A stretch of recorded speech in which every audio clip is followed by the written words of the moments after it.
Egaa hoogganaa warshichaa waan isaan ta'aniif beeksisuu waan hin qabuufidha. Maaloo na hiika.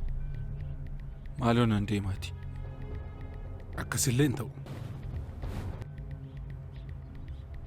Maaliif akkasii hidhee nutti himuu dandeessaa? Maalan beeka. Obbo Girmaan haadha manaa koorraa mucaa dhalchee qaba.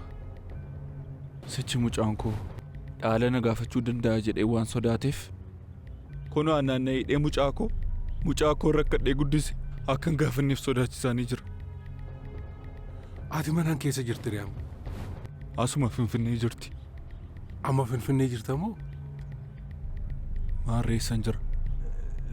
Lakka Finfinnee jirta. Finfinnee jirta.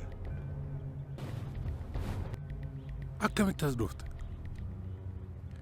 Shugguxiidhaan na sodaachisee giibii konkolaataa keessa na galchee na fide. Turii aan eessan jira amma? Maaliifidha mootii waraabessaaf hin dabarsiisi kenna jedhe kan na dorsisu? Sana irratti immoo halkan guutuu waraabessa akka ajaa'ibatti yuusaa bula.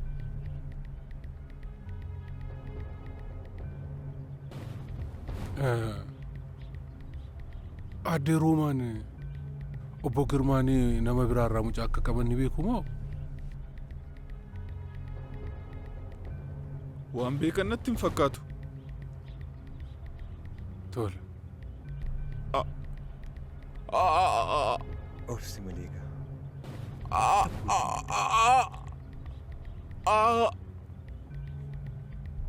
Ah!